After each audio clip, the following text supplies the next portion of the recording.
Today's homily is about restorative justice.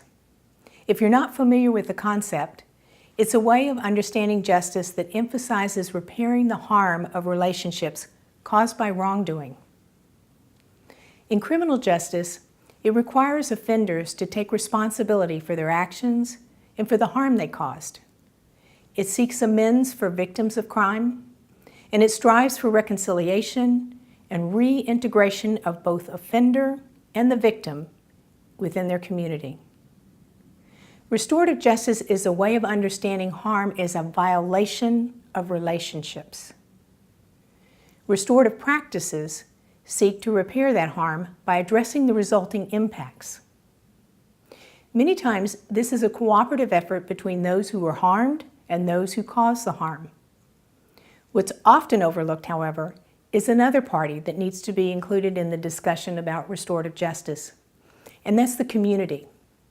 Family, friends, neighbors, co-workers, and our unending web of relationships.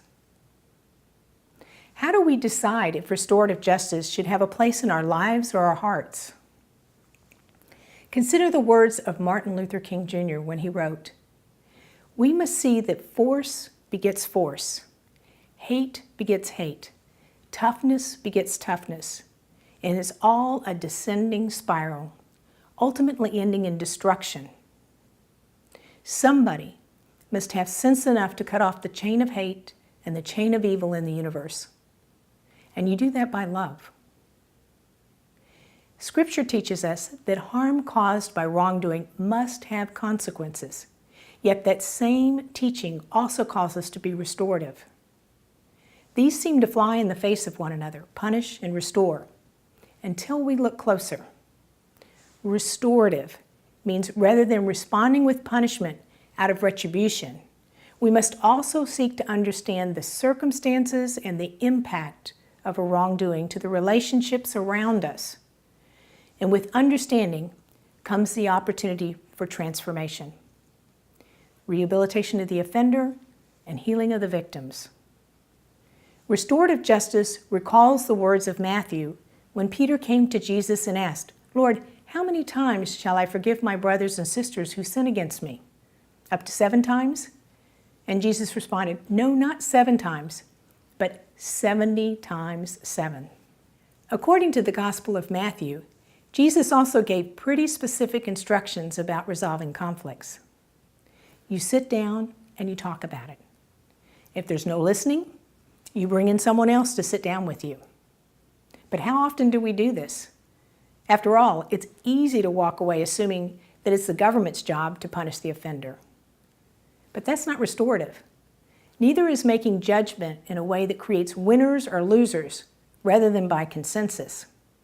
For instance, a court system where the victim has no voice or where the perpetrator is not made to fully understand or take responsibility for the harm created by his or her actions does not heal.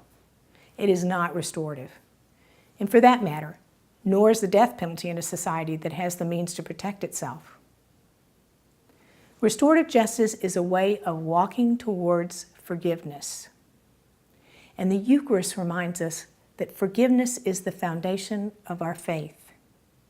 It invites us to not only to seek forgiveness for our own sinfulness, but also to be responsible for our brothers and sisters who sit at our table, the table we call community. People find ways to forgive despite having experienced some of the greatest hurts imaginable. They are living evidence of the power of reconciliation to heal our hearts, our minds, and strengthen our faith. I have the privilege of working with family members of murder victims. It doesn't mean that they forget their terrible wounds, but they approach the hurt not with vengeance, but with healing.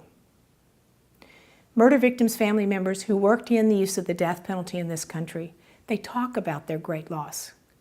They also talk about how they do not want to inflict that same kind of loss on another family, the perpetrator's family.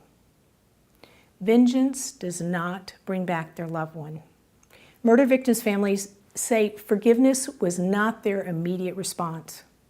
Understandably, they responded with anger and hate and wanting to punish.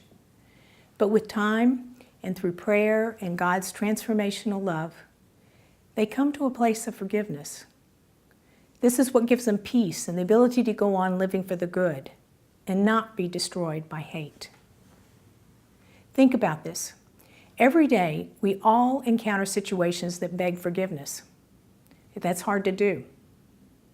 But in our daily prayer, we also hear God challenging us not to harden our hearts.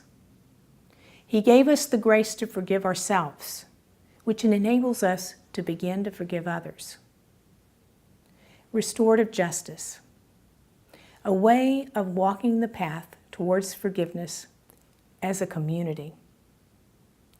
May God be praised.